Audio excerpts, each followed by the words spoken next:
Welcome to the Old Time Radio Netcast Network. I'm your host, Andrew Rhynes, and let's get into this episode. This episode is going to be Escape. Original air date is February 19th, 1949, and the title is Orient Express. Let's get into it, and I hope you enjoy. Fed up with the everyday grind? Tired out by the dull routine? You want to get away from it all? We offer you Escape. Escape, transcribed to free you from the four walls of today for a half hour of high adventure. You're aboard the Orient Express, rushing through the European night, bound for Istanbul. And in your compartment with you, a gun pointed at your head, a small, mysterious stranger is about to take your life.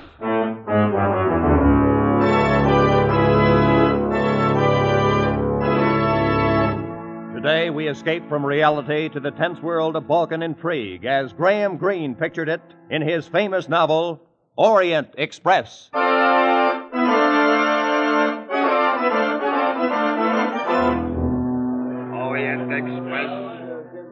Express, now leaving. My name is Gregory Myatt.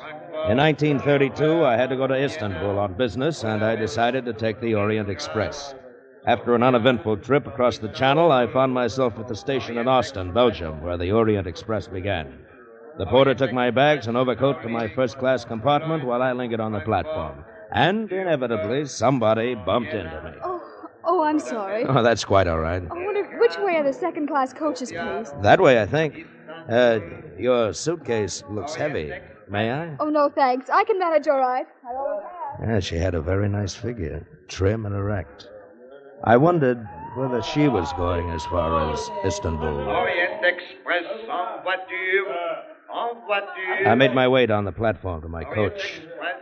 But there was a stranger in my compartment going through my overcoat. Young man, you have the wrong compartment. And you have the wrong overcoat. This coat is mine. Also this compartment, number 7. It happens to be number 8. 8? I have made a mistake. 1,000 apologies, sir. Oh, that's all right. Thank you. You are going to Belgrade, perhaps? No, I'm for Istanbul.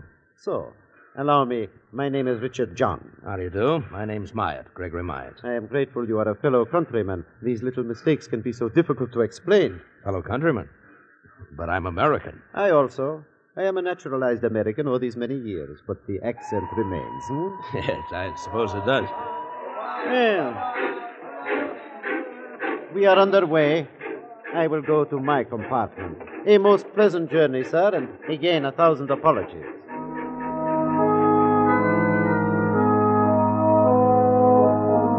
I looked at the landscape a while and then got out a book and settled down to read. And at that moment, of course, we ran into a string of tunnels, all of them pitch black. I was just about to ring for the guard to ask to have the lights switched on when the train was crashing to a stop. We were in a tunnel. I got up and groped for the door. Went into the corridor just as the lights went on. And lying on the floor was the girl who had bumped into me. Excuse me, please. One side, please. Excuse me, please. Madam, as conductor, it is my duty to inform you it is not allowed for a passenger to stop the Orient Express. Mr. Myatt, if you will allow me, please. Oh, Mr. John. Hadn't we better get a doctor? I am a doctor, Mr. Myatt. Allow me. So, there is nothing wrong with this young lady. She has only fainted. Oh, good. Give me a hand, Mr. John. Let's get her into my compartment.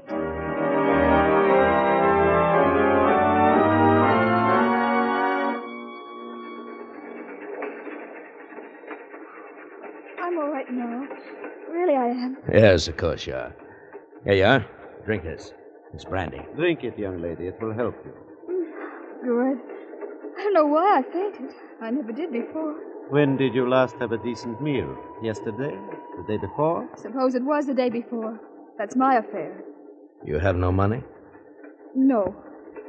How would you like to have dinner with me? Well, Please say yes. I won't say no. Fine. Will you join us, Mr. John? No, I prefer to remain in my compartment. As we dined, I learned her name was Carol Musker. She was a chorus girl, and she had a job waiting for her in Istanbul. I felt a bit sorry for her, but, well, more than that, I remembered how she felt in my arms when I carried her into my compartment. And I wanted to hold her again. I ate a lot, Mr. Myatt. I hope you can afford the check. I think I Oh, can. good. Now, how about breakfast tomorrow? And all the rest of your meals till we reach Istanbul. Mr. Myatt, I hope you don't have any ideas about me. Well, of course I have. You're very attractive. Well, I don't know anything about you. For all I know, you're married and have 6 children. I am not, and I haven't. How about you? I have no one. Well, then there's no reason why we shouldn't have ideas about each other, is there? And by the way, my first name's Gregory. More coffee or dessert? No, thanks. Well, then as soon as I've paid Mr. Myatt. Oh, Mr. John. Excuse me, is this yours? That's my pocketbook. I found it in the corridor outside my compartment. You must have dropped it when you lifted this young lady. He gave me my pocketbook and left the dining car. All my money was there, but one thing I knew, I had not dropped my pocketbook. Mr. John had taken it. Well, Carol and I started through the train. It was about 9 o'clock, and the lights were already dimmed. In the second-class coaches, people were asleep, sitting up in the crowded compartments. Mr. Myatt, here's my compartment. Thank you for dinner. It's, very early. You have to go in? Oh, I'm tired. Oh, it's too crowded in there for comfortable sleeping. And besides, you never know who's next to you. Oh, but I do. That little fat man, see? His name's Joseph Grunlich. He introduced himself. Oh, he did he? You're not jealous. No. But what do you know about him? He might be a thief or a bigamist. Now you're being ridiculous. Well, good night, Mr. Myatt. Gregory? Carol, Yes? you might kiss me goodnight. No one will notice. All right. What? Young lovers, eh? Oh, Mr. Grunlich. If you're going somewhere, sir, why don't you go ahead? Do not be angry, please. I was not spying, Mr. Meyer. How do you know my name? We all heard of the gentleman gallant enough to take Miss Muscat to dinner at the good doctor's suggestion. Doctor? What doctor? Mr. John. He's a doctor, is he not? Now, if you'll please excuse me, I must get some water. I'm quite thirsty. I don't think I like that guy. Carol, how about taking my compartment? Your compartment? Or I'll get you another one. We'll speak to the conductor right now, huh?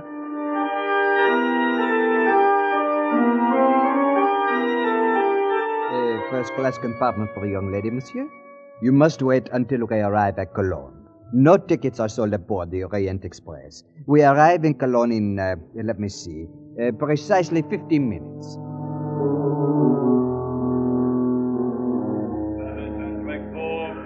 On track 2, Orient Express, leaving in 10 minutes. As we walked up to the first-class ticket window, a woman elbowed us out of the way. Please excuse me. You don't mind if I go first, do you? My train for Paris leaves any minute. Well, in that case, go right ahead. Thank you. Oh, Hans, finish now. Oh, Fräulein Gloria. 1 to Paris, Hans. My editor's got me up. She was a in the middle of the reporter, night for a apparently. story. While Some waiting for her artist did it change, on a her farm eyes with went past me to the Orient Express, and I'll trade you suddenly they widened. I followed her glance. Mr. John was just stepping back into his compartment. One moment, Hans. Change this ticket for a sleeper on the Orient Express. Make it Belgrade. Oh, you are lucky, Miss Warren. There is only one accommodation on the Orient Express left. Just a moment there. We were here first. I thought you were going to Paris, Not miss. when I see Dr. Zinner on the Orient Express. Dr. Zinner. The man you were looking at was Richard John. Is that the name he's using now? Oh, Fräulein? thank you, Hans.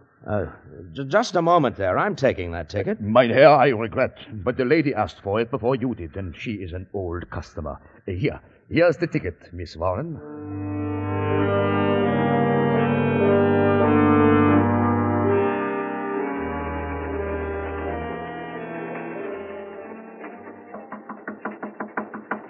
Who is it? Gregory Myatt, Mr. John. I'd like to talk to you for a moment. May we come in? Why, yes. Yes, of course. You are feeling better, Miss Musker? You are getting enough rest? Yes, thanks. That's why we're here. Miss Musker's taking my compartment, and I'm staying in here with you. I wish I could oblige, but I prefer my privacy. Why is that, Dr. Zinner?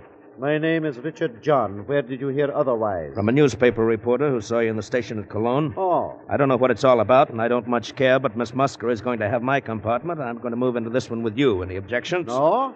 In fact, both of you shall stay here with me. What the devil? Gently, Mr. Myatt. He has a gun. I am an excellent shot, believe me. Oh, Craig. We shall all stay, I insist. Lock the door, Mr. Myatt. That's fine. Now, just who are you, Mr. Myatt? Who am I? A police spy here to keep me from getting to Belgrade? Oh, that's ridiculous. You surely don't expect me to believe your story about some... Mr. John. Mr. John. That sounds like the reporter from Cologne. Tell her she has made a mistake. Tell her, Myatt. Go away. You've got the wrong compartment. My name is Myatt. I'm a reporter. Mabel Warren, London Clarion. Myatt, put your arm around Miss Musker. Open the door part way, just enough for her to see both of you. I shall be behind the door. And remember, I have a gun. Oh, you're not the man I'm after, are you? My name is Myatt. I haven't the slightest idea where you can find your Mr. John. Well, I'll find him. He's on the Orient Express somewhere. Excuse me for interrupting your, Excuse me for interrupting you. Good night, Mr. Myatt. Bolt the door, please. Oh, perhaps you really are only an American businessman, Mr. Myatt. In that case, I owe you an explanation. Sit down. He told us a fantastic story. He was a political exile from his own country. He'd been forced to leave 5 years ago, and now he was going back to lead a rebellion, to overthrow the government by a coup d'etat. To me, it made very little sense. Had it not been for the gun in his hand, I might have laughed in his face. If I am captured before this train gets to Belgrade, I will be executed. Once in Belgrade, however, I am safe. I am very popular. I know the city. There are thousands ready to hide me. Yeah, that's very interesting. Now that you believe we're who we say we are, you could put that gun away. I'll bunk here with you, and Miss Musker can go to my compartment. I cannot allow that. Among the passengers on this train are many of my countrymen. Some would be loyal if they knew about me, but others would not. Dr. Zinner will tell no one. I am sure you would not, intentionally, but it might slip out. No, I cannot permit you to leave this compartment. I'm warning you, if I can, I'm going to take that gun away from you. Don't try it, my friend. You're older than I am, Dr. Zinner. You're tired. Just how long can you stay awake?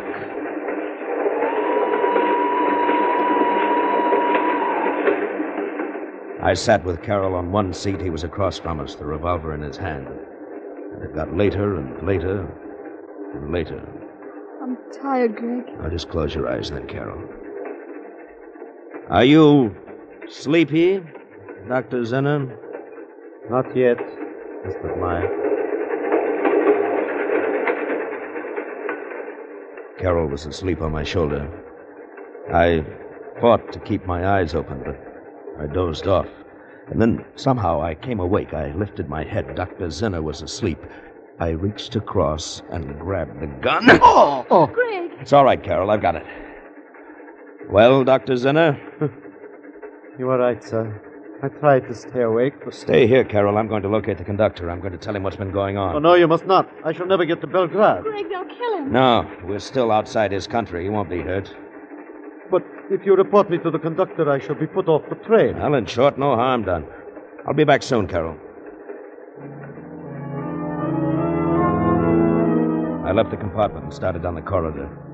I heard a noise behind me, and as I turned, I caught a glimpse of a shadowy figure, one arm raised high above my head. Then the arm swung down, and something hard and heavy crashed against my skull. And I fell into a pool of blackness, and I knew nothing more.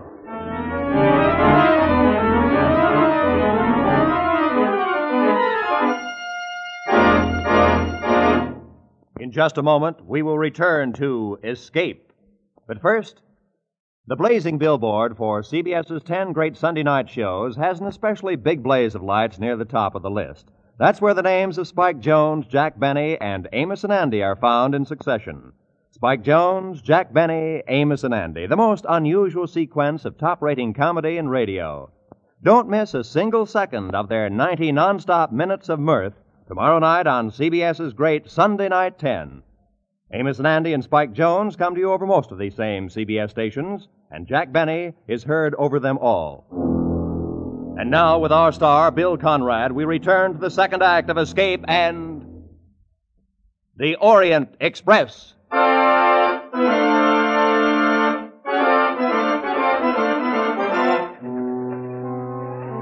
How much later it was when I opened my eyes, I don't know. Whoever had hit me had done an expert job. Might have been Zinner or even Carroll. Had no way of knowing. The gun was gone. I dragged myself to my feet and stumbled down the corridor back to compartment number 7, but it was empty. Perhaps they'd moved to my compartment. I hurried to it. No, there was nothing in my compartment. My bags were gone, even my overcoat.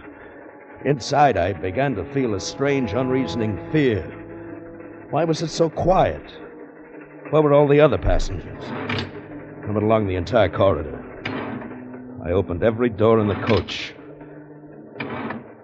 It was completely empty.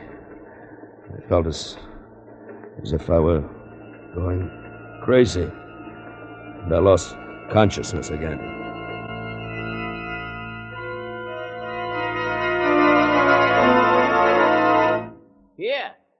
Here, you! What? Mister!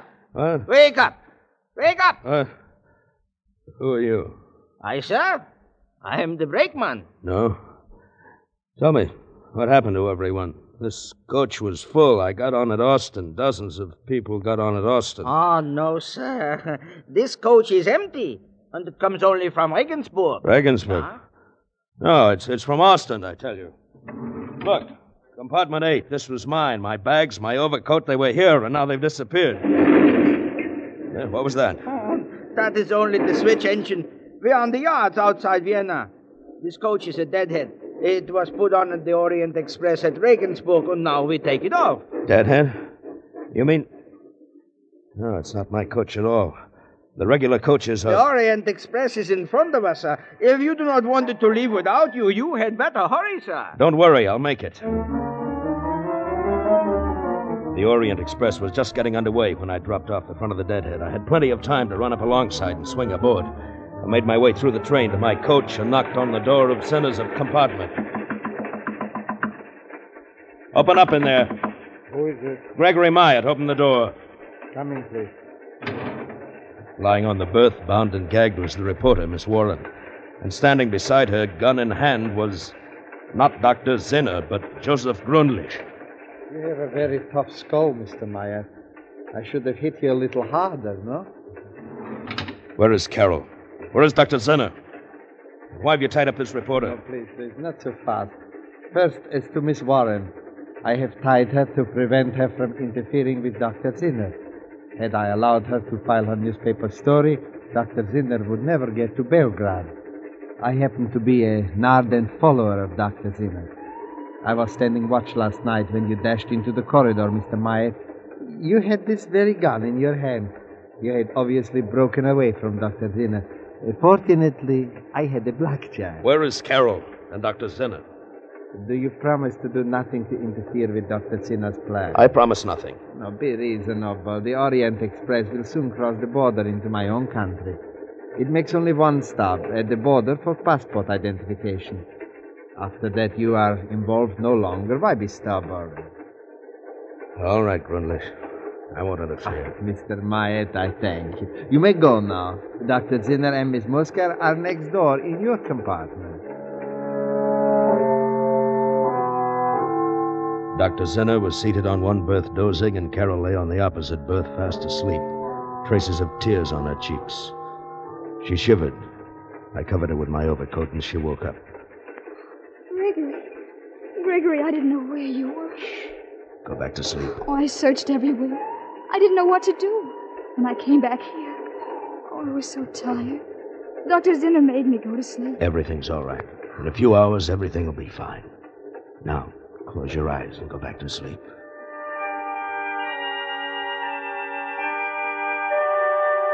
I left the compartment and went to the second-class coach. With both Carol and Grundlich gone, there was space for me. I slept until I was awakened by a Hungarian passport inspector. The train had stopped in a town named Subotica, just inside the border. I showed him my passport. Then I went to the dining car. The breakfast rush was just starting, so I gave a waiter a pound note and had him get me breakfast for 2. By the time the Orient Express was 10 minutes out of Subotica, we were going down the corridor, the loaded tray tinkling as the waiter followed me. We arrived at my compartment, but it was empty. No sign of Zinner, no sign of Carol. A torn piece of paper was tucked under the cuff of my overcoat. It was a note. I have left with Dr. Zinner. I'm afraid this is goodbye. Signed, Carol Musker. Sir, the breakfast. Where shall I put the tray? What? The breakfast. Oh. Take it back. I don't want it. I sat near the window and watched the landscape drift past. My suspicions had been right all along. Dr. Zinner had played me for a fool, and so had Carol. After a while, I became conscious of a tapping sound on the wall of my compartment. It kept on, and suddenly I realized that it was coming from the compartment next to mine, someone's heel banging against the wall. It took only a minute to get next door. It was Miss Warren, the reporter, all tied and gagged. Oh, thank goodness. I thought you'd never hear me. Where's Grundlich? Where are the others? You mean you don't know what's happened? Zinner's going to be executed. Executed? Why, they took him off the train at Subotica. Grundlich arranged the whole thing. He's a government spy. It can't be. Well, he is. They're probably holding a drumhead court-martial on Dr. Zinner back in Subotica this minute. I see. And Carol Musker's a government spy, too? The girl? No. She must be. They took her off the train. Well, they had to. They couldn't have any witnesses. Well, what will they do with her? Probably kill her. But... Hey, here, what are you doing? You can't jump out. The train's going 60 at least. I'm going back there. To Subotica? You're insane. Look, there's a small town up ahead. I saw it when I leaned out. Some cars are parked at the station. I saw them. I'm going to pull the emergency cord. Take one of those cars. What can you possibly do in Subotica? I don't know, but I'll do something. Go ahead, Mr. Meyer. I'm going with you. I pulled the emergency cord, and in a matter of seconds, the Orient Express was screeching to a halt right at the station. I flung open the door, and with Miss Warren close behind me, I ran toward the parked cars. Here, you! You, come here. Do you speak English? A car, gentlemen, a car very cheap. I want to go to Subotica. It's too far, 50 kilometers. I'll give you 20 pounds. Wait, get in, gentlemen, get in. We were at Subotica inside of an hour. I had the driver stop just before we got into the center of town and told him to wait. Miss Warren and I started down the main street. Mr. Meyer, look. In the doorway of a small restaurant, his back to us, talking to a chef, was Joseph Grundlich. Just keep walking. All right. Try to hear what he's saying. Meal for 2 people. Have it sent to railway. Did you hear what he said? Something about a last meal for 2 people to be taken to the railroad station. Don't turn your head. Just keep walking. Okay. The railroad station platform was empty, so was the ticket office. But through the window we could see the waiting room, and beyond it was a closed door to a baggage room. There was a large, old-fashioned key in the lock, and standing beside the door was a soldier with a rifle. That's why they must be in the baggage room. You don't have a gun, I suppose? No. No, neither do I. The key's in the lock, if I can get to it without the soldiers noticing. We've got to get the soldier away from the door, Miss Warren. How? Look, do you see that telephone over there in the far corner? Yeah. If we could somehow get the soldier over to the telephone, his view of the baggage room door would be cut off. Yeah. Look, that'll be your job, Miss Warren. Mine? Go into the waiting room and up to the telephone booth. Smile at the soldier as you go by. Then pretend you're having some trouble with the phone. Appeal to him for help. Right. When he joins you at the phone booth, keep him occupied while I go in and let him out. But he might look around. Just talk to him. Zinner and Carol and I will try to make the car. You'll have to hurry. Grundlich and that last meal may be here any minute. We'll hurry, all right. Through the grimy window, I watched as Miss Warren crossed the waiting room to the telephone, smiling at the soldier. She left the booth and walked over to him. Couldn't hear what they were saying. She smiled at him again, putting her hand on his arm. They went over to the booth. He took a deep breath and entered the waiting room. I could hear them talking as I started toward the baggage room.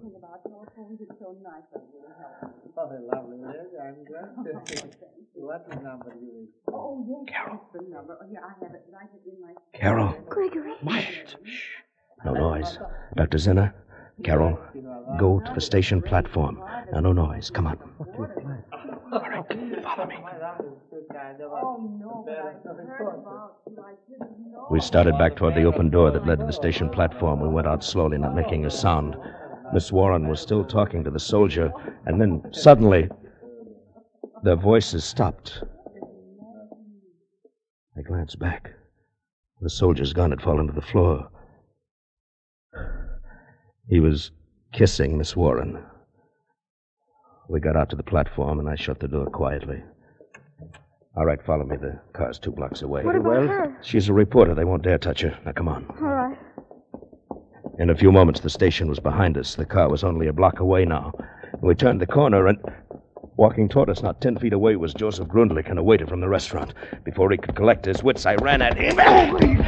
He crumpled to the ground. Then I hit the waiter. All right, run for it. All right. Grundlich fired a few shots at us, but hit no one. And then we were in the car, and he fired at us no longer.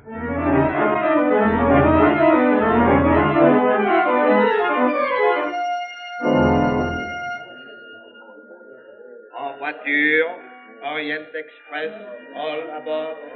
Goodbye, Dr. Zinner. You sure you won't come along? Oh, I stay here in Belgrade. I shall be all right now, thanks to you. Goodbye, Mr. Myatt. Goodbye.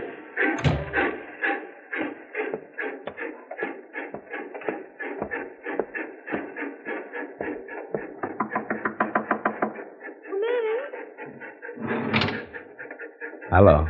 Hello.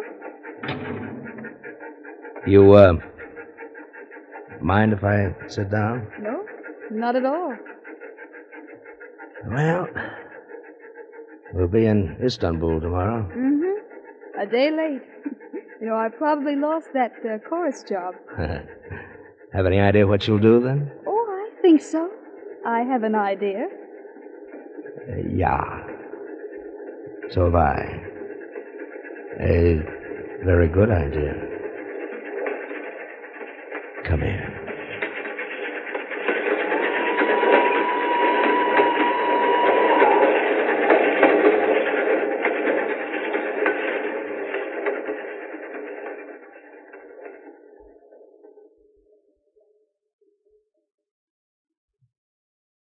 Escape is produced and directed by Norman MacDonnell.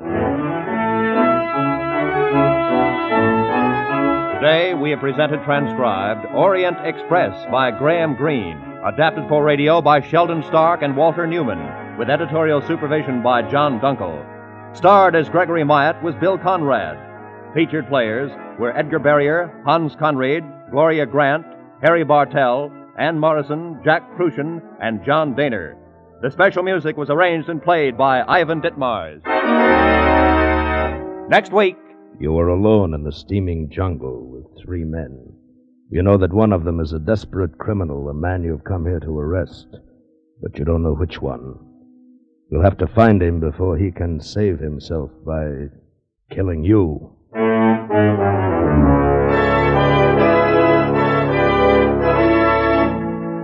Next week, we escape with L.G. Blockman's exciting tale of a manhunt, Red Wine. Goodbye, then, until this same time next week, when once again CBS offers you Escape.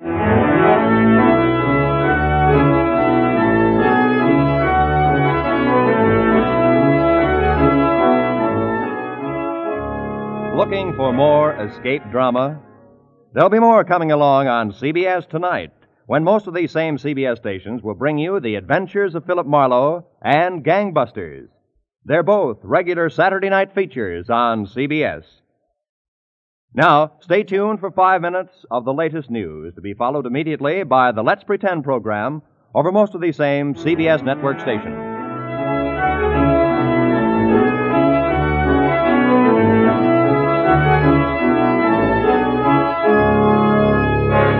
This is Roy Rowan speaking for CBS, the Columbia Broadcasting System.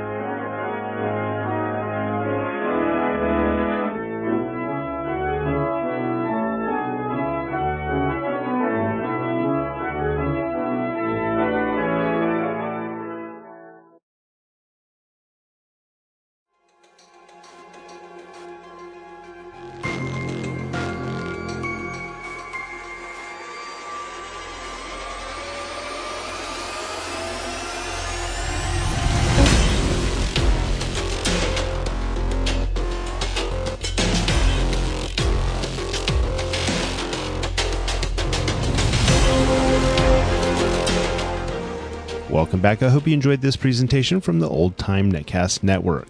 For more great shows, go to otnetcast.com. Don't forget to like and rate this episode in your favorite podcatching client. Follow this show on Facebook by going to otnetcast.com/Facebook. This episode is covered under the Attribution Non-Commercial ShareAlike copyright. For more information, go to otnetcast.com/copyright. Thanks again for listening, and I hope you have a great day.